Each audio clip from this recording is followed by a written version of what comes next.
نور علم میں خوش آمدید۔ آج ہمارے ساتھ اس وقت جو مہمان ہیں وہ ہیں مفتی ابو ذر غفاری صاحب، اور آپ کے ساتھ یہاں بیٹھے ہیں، تشریف فرما ہے علامہ شارق احمد کاشفی صاحب۔ آئیں ان سے سوال کرتے ہیں، مگر آج کا جو ہمارا موضوع ہے وہ ہے طاق راتوں کی اہمیت اور اس کی فضیلت۔ آئیں ہم اپنے مہمانوں کی طرف چلتے ہیں، ان سے سلام دعا کرتے ہیں، ان سے سوال کرتے ہیں۔ السلام علیکم۔ وعلیکم السلام ورحمۃ اللہ۔ کیسے ہیں آپ لوگ؟ الحمدللہ الحمدللہ، بہت بہت شکریہ آپ کا، آپ نے مجھے وہ کیا۔ ماشاءاللہ میں پوری مسلم پوری ٹیم کو بہت مبارکباد دینا چاہتا ہوں جو انہوں نے یہ کام شروع کیا ہے، ایک نیک دین کے حوالے سے مثبت پہلو دنیا کے عوام الناس کے لیے فلاح کا کام ہے۔ اللہ تعالیٰ ان کے کام میں دن دگنی رات چگنی ترقی اور کامیابی فرمائے۔ جی ہم جو ہے جیسے ہم نے بھی ایک سوال کیا تو آپ اس کے بارے میں بتائیں کہ ہماری تو آج اب ماشاءاللہ سے طاق راتیں شروع ہو گئی ہیں، آج جو ہے وہ 22 روزہ ہے، تو طاق راتوں کی جو اہمیت ہے وہ کیا ہے ہمارے لیے؟ جی بسم اللہ الرحمن الرحیم۔ طاق راتوں کے حوالے سے حدیث مبارکہ میں آتا ہے کہ طاق راتوں میں آپ شب قدر کو تلاش کیا کرو، طاق راتوں میں شب قدر کو تلاش کیا کرو۔ شب قدر کی اہمیت اور فضیلت یہ کیونکہ یہ آتی ہی طاق راتوں میں ہے، 21 سے لے کر 29 تک بالعموم، اور اکثر بیشتر جو 27 کی آتی ہے اس پہ علماء کا ایک ہے۔ اب طاق راتوں کے حوالے سے آپ صلی اللہ علیہ وسلم ایک پہلا عشرہ اعتکاف میں بیٹھ گئے، جی بالکل، پھر دوسرا عشرہ بیٹھ گئے اور پھر آخری عشرہ بیٹھ گئے۔ آپ صلی اللہ علیہ وسلم سے پوچھا گیا، اے اللہ کے رسول آپ پورا مہینہ اعتکاف میں؟ تو فرمایا میں شب قدر کو تلاش کرنے کے لیے بیٹھا ہوں، لیکن مجھے پہلے دنوں میں پہلے عشرے میں نہیں ملی، دوسرے میں نہیں ملی، آخری عشرے کی طاق راتوں میں شب قدر میں۔ اور پھر یہ بھی حدیث مبارکہ میں بھی آیا کہ آپ صلی اللہ علیہ وسلم نے فرمایا کہ شب قدر کی خبر دینے کے لیے جو فرشتہ میرے پاس آ رہا تھا، حضرت جبریل علیہ السلام کو اللہ تعالیٰ نے میرے پاس بھیجا کہ مجھے شب قدر کی اطلاع دے دے کہ کس رات کو شب قدر ہے۔ سبحان اللہ۔ لیکن دو بھائیوں میں، دو لوگوں میں جھگڑا ہو رہا تھا، تو اس لیے اللہ تعالیٰ نے مجھ سے یہ اطلاع واپس پھر اس فرشتے کو بلا لیا، دو بھائیوں کے، دو لوگوں کے جھگڑے کی وجہ سے۔ تو اس لیے طاق راتوں میں یا پورے رمضان میں بلکہ پوری زندگی میں ہمیں اس چیز کا خیال رکھنا چاہیے کہ جھگڑے سے احتیاط کرنی چاہیے۔ دو بھائی، دو بہنیں یا دو مسلمان کوئی بھی آپس میں جھگڑا کرنے سے، لڑائی کرنے سے، اختلاف کرنے سے اس کی برکت اٹھ جاتی۔ تو اللہ تعالی ہم سب کو شب قدر نصیب فرمائے۔ طاق راتوں کی بہت اہمیت ہے۔ والفجر وليال عشر والشفع والوتر واللیل اذا یسر۔ ہمیں طاق راتوں میں اللہ کی عبادت کرنی چاہیے، شب قدر کو تلاش کرنا چاہیے۔ کیا پتہ کوئی رات شب قدر ہو تو ہمیں عبادت کرنی چاہیے، زیادہ سے زیادہ ذکر کرنا چاہیے۔ اور اللہ تعالیٰ نے قرآن میں شب قدر کے حوالے سے فرمایا انا انزلناه في ليلة القدر وما ادراك ما ليلة القدر ليلة القدر خير من 1000 شهر۔ بے شک ہم نے لیلۃ القدر کو نازل کیا۔ آپ کو کیا معلوم کہ لیلۃ القدر کیا ہے؟ بے شک ہمیں نہیں معلوم۔ وما ادراك ما ليلة القدر ليلة القدر خير من 1000 شهر۔ ایک رات 1000 راتوں سے افضل ہے۔ لیلۃ القدر خیر من 1000 شہر، 1000 شہر 1000 مہینوں سے بھی زیادہ قیمتی ہے ایک رات۔ تو اس ایک رات کو تلاش کرنے کے لیے، اور وہ رات ہمیں ملے گی طاق راتوں میں، بے شک، تو ہم ان طاق راتوں میں اللہ کی عبادت کریں، اللہ کو یاد کریں۔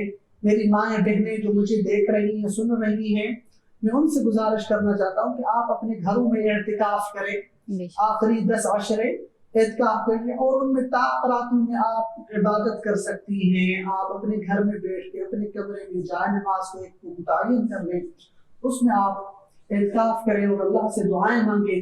جو میرے بھائی سن رہے ہیں ان سے میں گزارش کرنا چاہتا ہوں کہ اعتکاف سنت مؤکدہ علی الکفایہ ہے کہ پورے محلے میں سے کوئی ایک بیٹھ گیا تو سب کی طرف سے اس کا وہ کفایہ ادا ہو گیا. اگر کوئی بھی نہ بیٹھا تو سب پر اس کا کفارہ واجب ہے, سب پہ اس کا پھر اللہ تعالیٰ سوال کریں گے. تو اسی طرح اعتکاف کی بہت فضیلت ہے, شب قدر کی فضیلت ہے. خیر من الف شہر, 1000 مہینوں سے اس میں ہم ایک عبادت کریں, ایک نماز پڑھیں تو اس کا ثواب اللہ تعالیٰ 70 گنا بڑھا دیتے. شب قدر میں تو اور بھی زیادہ. پھر اسی طرح کیونکہ ہمارے آپ صلی اللہ علیہ وسلم کی جو امت ہے, ہم ہیں, ہماری عمر ایج کتنی ہوتی ہے؟ 60 سال, 70 سال, 80 سال. لیکن ہم سے پہلے جو اور انبیاء اکرام تھے ان کی عمریں, ان کی ایج بڑی بڑی ہوتی تھی, 800 سال, 900 سال. حضرت موسیٰ علیہ السلام کے بارے میں آتا ہے کہ وہ دعوت دے رہے تھے تو 850 سال تک وہ دعوت دیتے رہے, دین کی بات کرتے رہے. 1 یا 2 مسلمان, ایک روایت میں آتا ہے کہ 80 اور یا 82 لوگ مسلمان ہو. 850 سالوں میں ان کی محنت 80-82 لوگ مسلمان ہیں. تو ان کی عمر, پہلے زمانے کے لوگوں کی عمریں بڑی ہوتی تھی. اب صحابہ اکرام نے آپ صلی اللہ علیہ وسلم سے سوال کیا, اے اللہ کے رسول, پہلے زمانے کے جو نیک لوگ ہوا کرتے تھے ان کی تو عمریں بھی بڑی ہوتی تھی, وہ نیکیاں بھی زیادہ کر کے گئے ہیں, تو کیا قیامت کے دن ان کی نیکیاں ہم سے زیادہ ہوں گی؟ تو ہماری تو ایج بھی کم ہے, 60-70 سال, پھر اللہ کو پیارے ہو جاتے ہیں, تو ہم تو اتنی عبادت بھی نہیں کر سکتے. تو آپ صلی اللہ علیہ وسلم نے فرمایا, نہیں, آپ کی بے شک ایج کم ہے, لیکن اس ایک رات میں جو عبادت کرے, ان کی ایک رات کی عبادت ان کے 1000 سال کی ایج سے بھی زیادہ اللہ تعالیٰ کو ثواب عطا فرما دیتے ہیں. سبحان اللہ. جی شارق صاحب, ہم آپ اس پہ کچھ روشنی جو ہے بتا دیں. میں تو یہ مفتی صاحب کی بات کو آگے بڑھاؤں گا کہ جو اعتکاف کی بات کی اور کہا کہ شب قدر کو تلاش کرنا چاہیے. میں کہوں گی کہ تالا موجود ہے, اس کی 5 چابیاں ہیں. یقیناً آپ کیا کریں گے کہ اس 5 چابی کو پہلے لگائیں گے جس سے تالا کھل جائے. کبھی بھی آپ ایک چابی پہ اتفاق نہیں کریں گے. لیکن آج کا جو ٹرینڈ چل پڑا ہے کہ 27ویں شب کو ہی لوگ شب قدر کو تلاش کرتے ہیں. حالانکہ یہ حکم تو ہے نہیں. 21, 23, 25, 27, 29. تو ہم نے سارے چابیوں کو استعمال کرنا ہے. ایسا نہیں کرنا ہے کہ ایک چابی لی اور شروع ہو گئے, اس شب قدر ہمارے لیے ہو کہ نہ, ہمیں کیا پتا. بے شک ہمیں کیا پتا. اس لیے میسج دینا چاہوں گا سب کو کہ آپ نے 21, 23, 25, 27, 29 جو بھی زندگی میں آپ کو طاقتیں ملا کرنا, آپ سب کو سیلیبریٹ کریں. بے شک نمازوں کے ذریعے, قرآن پڑھ کے, تسبیح و تحلیل کر کے, ذکر خیرات, صدقہ و خیرات. نہیں کہ اس دن کو, اس رات کو آپ نے ایسے گزارنا ہے کہ جو عام راتوں سے منفرد نظر آئے. کیا بات ہے. سارے دن نیکیوں کے ہوتے ہیں نا, لیکن کچھ خاص راتیں ہوتی ہیں جس میں تجلیات زیادہ ہوتی ہیں. اور کہا کہ شب قدر 1000 مہینوں سے بہتر ہے. بے شک 1000 مہینوں سے بہتر ہے. اور اس دن فرشتے نازل ہوتے ہیں نا, نزول ہوتا ہے فرشتوں کا. تو آپ نے اکثر دیکھا ہوگا کہ جب دینی محفل ہوتی ہے تو نیند زیادہ آتی ہے. بے شک. اور کوئی شر کی محفل ہوتی ہے تو وہاں پر جاگ رہے ہوتے ہیں. تو پوچھنے والے نے پوچھا کہ مولوی صاحب ذرا بتائیے تو صحیح کہ یہی نیند کیوں آتی ہے ہمیں. تو ہم نے کہا یہی تو نیند آئے گی نا جہاں پر نزول سکینہ ہو, جہاں فرشتوں کا نزول ہو, جہاں اللہ کی رحمت چمچم برس رہی ہے, تو نیند تو وہیں آنی ہوتی ہے نا. تو اللہ پاک ہمیں عمل کی توفیق عطا فرمائے. تو یہ سب چیزوں کو نوٹ کر لیا جائے کہ جو لوگ 21, 23, 25, 27 اور 29 تاریخ جو جن کی زندگی میں چیزیں آتی ہیں, لمحات آتے ہیں, تو اس کو فل سیلیبریٹ کرنا ہے. اس طریقے سے اس رات کو نا عبادت میں گزارنا ہے, زیادہ نیکیاں کرنی ہے. یاد رکھیے گا کہ رمضان میں جو لفظ ہے نا, را, میم, دوال, الف اور نون, 5 لفظوں کا مجموعہ رمضان ہے. 5 لفظوں کا مجموعہ کیا ہے؟ رمضان ہے. رے سے بزرگ فرماتے ہیں کہ رے سے مراد ہے, شیخ عبدالقادر جیلانی فرماتے ہیں کہ رے سے مراد رحمت الہی ہے, میم سے مراد معرفت الہی ہے, ضاد سے زمان الہی ہے, الف سے امان الہی ہے, اور نور سے نور الہی ہے. رحمت الہی, معرفت الہی, زمان الہی, امان الہی, نور الہی ملے گی کسے؟ وہ کہتے ہیں آگے لکھتے ہیں کہ ساری چیزیں کسے ملے گی. تو کہتے ہیں کہ 5 لفظوں میں 5 چیز پوشیدہ ہے, اور اسی طریقے سے رمضان میں 5 عبادتیں خاص ہوتی ہیں.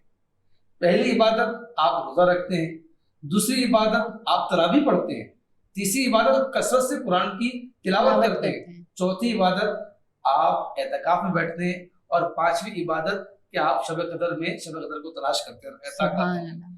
وہ فرماتے ہیں کہ جو شخص روزہ رکھے، تراویح پڑھے، کثرت سے قرآن پڑھے، اعتکاف میں بیٹھے اور پھر شب قدر کو تلاش کر لے، تو وہی شخص رحمت الہی پا لیتا ہے، وہی شخص معرفت الہی پا لیتا ہے، وہی شخص زمان الہی، امان الہی، نور الہی کو پا لیتا ہے۔ تو یہ ایک میسج تھا سب کے لیے، آئیں ان 5 چیزوں کو یکجا کریں اور طاق راتوں میں سے حاصل کرنے کی کوشش کریں۔ سبحان اللہ۔ تو ہمیں طاق راتوں میں کس طرح سے عبادت کرنی چاہیے؟ طاق راتوں میں کس طریقے سے عبادت کرنی چاہیے تھی کہ عموم طور پر آج کل مساجد میں سات تسبیح کا اہتمام کیا جاتا ہے۔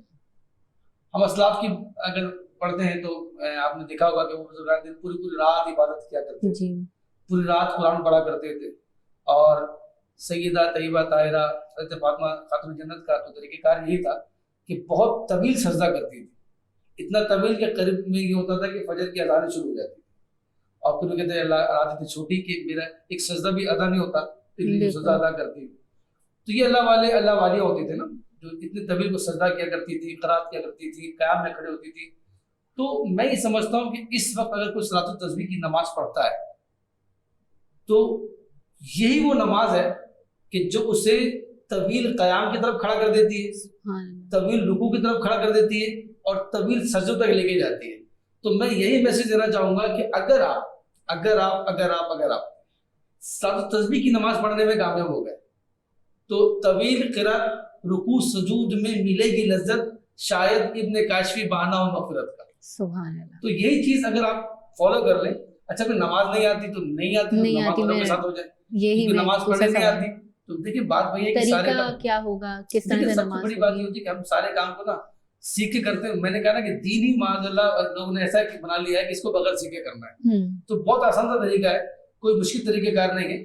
صلاۃ تسبیح میں آپ نے تیسرا کلمہ پڑھنا ہے جو تقریباً عموماً لوگوں کو یاد ہی ہوتا ہے، بالکل یاد ہوتا ہے، اور 4 رکعت اس کی نماز ہوتی ہے، 4 رکعت کی نماز ہوتی ہے، اور ہر رکعت میں آپ نے 75 مرتبہ پڑھنا ہے۔ کتنی مرتبہ؟ 75 مرتبہ۔ میں اس لیے الگ الگ بتا رہا ہوں تاکہ آپ کا ذہن نشین ہو جائے۔ 300 بار پڑھیں گے اور 4 رکعتوں کی نماز ہوگی، اور 4 رکعتوں میں ہر رکعت میں 75 ان کی 75 مرتبہ پڑھنا ہے اسے۔ اب اسے کیسے پڑھیں گے سوال یہ پیدا ہوتا ہے۔ تو سب سے پہلے آپ نے اللہ اکبر کہا اور 75 بار آپ نے پڑھ لے، آپ 15 مرتبہ پڑھ لیں، پھر اعوذ باللہ من الشیطان الرجیم بسم اللہ الرحمن الرحیم پڑھ لیں، پھر آپ سورت ملا لیں، سورت ملانے کے بعد المشرک کا سورت ملا لیں، سورت کا 15 دفعہ پڑھ لیں، تو 10 دفعہ پڑھ لیں، تو 15 اور 10 کتنے ہو گئے؟ 25 ہو گئے۔ آپ رکوع میں جاتی ہیں، رکوع میں تسبیح پڑھنے کے بعد پھر 10 دفعہ پڑھ لیں، آپ کتنے ہو گئے؟ 35 ہو گئے۔ پھر آپ رکوع سے کھڑے ہوئے تو قیام میں جب یعنی کہ رکوع سے دوبارہ آپ جب کھڑے ہوئے تو اس میں پھر آپ 10 دفعہ پڑھ لیں، 45 ہو گئے۔ پھر آپ سجدے میں جاتی ہیں، سجدے میں جاتے ہیں جو لوگ، تو پھر آپ 10 دفعہ پڑھ لیں، تو کتنے ہو گئے؟ 55۔ جب سجدے سے آپ بیٹھتی ہیں دوبارہ تو اس میں آپ 10 دفعہ دوبارہ پڑھ لیں، 65، اور دوبارہ سجدہ ادا کرتی ہیں 75، تو 75 ہو گئے۔ اس طریقے سے آپ کی 75 ایک رکعت میں مکمل ہو گئی۔ اب آپ کھڑے ہو جاتے ہیں، دوبارہ دوسری رکعت پڑھتے ہیں، دوسری رکعت میں سیم کنڈیشن ایسی ہوگی، آپ پڑھنے کے بعد اب اتحیات میں بیٹھ جاتے ہیں۔ جب اتحیات میں بیٹھ جاتے ہیں تو اس میں آپ نے پوری اتحیات پڑھنی ہے، اور اس میں درود شریف پوری پڑھنی ہے، اور اس کے بعد آپ نے دعائے معصورہ پڑھنی ہے، اور اس کے بعد جب دوبارہ آپ کھڑے ہوتے ہیں دوبارہ سنا سے سٹارٹ کریں گے، اور دوبارہ پھر دو رکعتوں اسی طرح پڑھیں گے۔ یہ آسان طریقے کار موجود ہے۔ اور اس طرح کے آپ 75 کر کے، مطلب پہلے والے میں آپ نے 15 پڑھنی ہے، ہاں پہلے والے 15 پڑھنی ہے، پھر آپ کی پوری 75 کی سیریز ہو گئی۔ جی مفتی صاحب، میں آپ سے یہی سوال کروں گی کہ ہمیں کس طرح سے جو ہے وہ عبادت کرنی چاہیے؟ ماشاءاللہ حضرت نے بہت گفتگو بہترین فرمائی اور طریقہ بھی بتایا۔ میں تو انہی کی بات کی تائید کرتا ہوں، اور آگے یہ کہنا چاہتا ہوں کہ صلاۃ التسبیح کا اہتمام کیا جائے، اور جو سیکھ کے نماز پڑھنی چاہیے، سیکھنا چاہیے، نماز سیکھنی چاہیے، اور ذکر اذکار کرنے چاہیے، اور استغفار کرنے چاہیے۔ آخری عشرہ رمضان المبارک کا ہے، شب قدر ہے، تو اس میں ہم زیادہ سے زیادہ اللہ سے معافی مانگیں، کیونکہ اس رات اللہ تعالیٰ اس ہمارے جو اوپر جو آسمان ہے، اس آسمان پر اللہ کا نزول ہوتا ہے شب قدر میں، تو اللہ سے ہم دعائیں مانگیں، استغفار کریں، اور استغفار اللہ کو بہت پسند ہے، درود پاک اللہ کو بہت پسند ہے۔ اولہ رحمہ اوسطہ مغفرہ وآخرہ عتق من النار، رمضان کا اول حصہ رحمت، دوسرا حصہ مغفرت اور آخری حصہ جہنم کی آگ سے خلاصی کا ہے۔ تو ہم اللہ سے پناہ مانگیں، اور آپس میں کوئی جو لڑے ہوئے ہیں تو وہ آپس میں صلح کر لیں، اور ایک دوسرے سے اتفاق اور اتحاد ہو۔ والدین سے اگر کوئی ناراض ہیں تو ان سے معافی مانگیں، بہن بھائی سے ناراض ہیں ایک دوسرے سے معافی مانگیں۔ سب سے پہلے ہم حقوق العباد ہیں، پھر حقوق اللہ ہے۔ یوں بھی نہیں کہ ہم پوری رات عبادت میں گزار دیں، پیچھے ہمارا اور حال ہو، پیچھے بھی معاملات کو ٹھیک کرنا، آگے بھی ٹھیک کرنا، حقوق العباد بھی ہمارے ٹھیک ہوں، حقوق اللہ بھی ہمارے ٹھیک ہوں۔ اللہ تو راضی ہو سکتا ہے، وہ تو غفور الرحیم ہے، وہ تو بہانے ڈھونڈتا ہے اپنی رضا کے۔ لوگوں کے ساتھ جو ہم نے کیا ہوا ہے اور جو ناراض ہیں وہ کیسے راضی ہوں؟ تو ہم ان کو راضی کریں، ماں باپ کو راضی کریں، بہن بھائیوں کو راضی کریں، عزیز اقارب کو راضی کریں اور ان کی خدمت کریں، ان سے معافی مانگیں، ابھی بھی وقت ہے۔ پھر ہم اللہ کی طرف رجوع کریں، جس طرح ایک ہے ترتیب ہے کہ حج کو لوگ جاتے ہیں تو سب سے معافی مانگتے ہوئے جاتے ہیں، تو یہ بھی ایک اللہ کی عبادت ہے۔ ہم شب قدر میں استغفار کریں، اللہ سے رو رو کر معافی مانگیں، دعا مانگیں، اے اللہ تو علام الغیوب ہے، ستار العیوب ہے، غفار الذنوب ہے، تو ہمیں معاف فرما۔ پتہ نہیں کتنی زندگی ہے ہماری۔ پھر تھوڑا سا ہم مراقبہ کریں، مراقبے کی بھی بہت اہمیت ہے، اس میں ہمیں اللہ کی یاد آتی ہے، تو اللہ کو ہم یاد کریں، اپنے گناہوں کو یاد کر کے اللہ سے معافی مانگیں۔ پھر مراقبے کا ایک طریقہ ہے، وہ طریقہ یہ ہے کہ ہم جب بیٹھے ہوں تو بیٹھ کے پھر اتحیات کی شکل میں نماز کے بعد پھر ہم تصور کریں اللہ کا، اللہ کی معرفت کا اور اللہ کی عظمت کا، اللہ کی کبریائی کا، اور اپنے گناہوں کو یاد کریں۔ پھر اس کو ہو سکے تو ایک دو قطرے، چند قطرے آنسو کے بہانے، یہ آنسو اللہ کو پسند ہے۔ دنیاوی غم دکھ کے لیے تو ہم رو دیتے، اللہ کے لیے بھی روئیں تو اس میں مزہ ہے۔ سب دکھا کر روزے غم چل بسے، سب دکھا کر اپنا دم میں خم چل بسے، جگہ جی لگانے کی دنیا نہیں ہے، یہ عبرت کی جا ہے تماشا نہیں ہے۔ سبحان اللہ۔ تو ہمیں اللہ کو یاد کرنا چاہیے۔ در فشانی نے تیرے قطروں کو دریا کر دیا، دل کو روشن آنکھوں کو بینا کر دیا، خود نہ تھے جو راہ پر اوروں کے ہادی بن گئے، کیا نظر تھی جس نے مردوں کو مسیحا کر دیا۔ سبحان اللہ۔ تو وہ لوگ تھے، وہ صحابہ اکرام، ان کی عظمت، اور ہم اللہ کو یاد کریں، اللہ کی معرفت یہ سب سے بڑی چیز ہے۔ اس رات ہمیں یا تو نماز پڑھنی چاہیے، نوافل، یا اور قرآن پاک کی تلاوت کرنی چاہیے، دعا اور استغفار کرنی چاہیے، اور صلاۃ التسبیح، صلاۃ الحاجہ، یہ نمازیں پڑھنی چاہیے۔ اور اس کے ساتھ ساتھ جو پہلی میں نے بات کی کہ مخلوق کے ساتھ بھی اپنے تعلق، بالکل وہ پہلا ہے، وہ پہلا ہے، اس کے بعد پھر ہمیں سب کرنا چاہیے۔ اچھا، یہ جو ہم ضروری ہے کہ ہم پوری رات ہی جاگیں، کیونکہ تھوڑا جیسے دوسرے دن سب کو جانا ہوتا ہے، پھر نیند بھی آ رہی ہوتی ہے، مطلب پوری رات جاگ رہے ہوتے ہیں، تو کیا ضروری ہے کہ ہم پوری رات ہی جاگیں؟ اس کے حوالے سے یہ حدیث بات ہوتا ہے کہ جو لوگ عشاء کی نماز پڑھ کے سو جاتے ہیں باجماعت، پھر فجر کی نماز جماعت سے پڑھتے ہیں، اللہ تعالیٰ ان کو پوری رات کی عبادت کا ثواب دیتا ہے۔ ان کو جو اس طرح کے دل کو بیچارے کام کرتے ہیں، ان کو کام بھی کرنا ہوتا ہے، تو ان کو اللہ تعالیٰ پوری رات کا ثواب دیتے ہیں۔ جو عشاء کی نماز جماعت سے پڑھیں اور فجر کی نماز جماعت سے پڑھیں، پھر بیچ میں آنکھ کھل جائے تو تہجد پڑھ لیں۔ تہجد کی بھی بہت اہمیت ہے، کیونکہ رات کی نماز یہ اللہ کو بہت پسند ہے۔ رات کا جو وقت ہوتا ہے وہ تنہائی کا وقت، وہ ایسا ماحول، تھوڑا سا ٹائم نکال کے ہمیں عبادت کرنی چاہیے۔ پھر ضرورت ہے سو جائیں، آرام بھی کر سکتے ہیں، اس میں کوئی حرج نہیں ہے، لیکن اپنی صحت کا بھی خیال رکھنا ہے، اور ساتھ ساتھ اللہ کی، اور یہی تو ایک رات ہے، ایک رات کی میں تو یہ کہتا ہوں کہ اس ایک رات میں اللہ کی ہم عبادت کریں۔ جو ورکرز ہیں، جو ملازمین ہیں، ان کی مالکان سے بھی میں کہنا چاہتا ہوں کہ آپ اس مہینے میں اپنے ورکرز کے اوپر آپ ہلکا ہاتھ رکھیں۔ دین میں بھی یہی ہے۔ رمضان المبارک میں آپ صلی اللہ علیہ وسلم نے باقاعدہ اعلان فرمایا کہ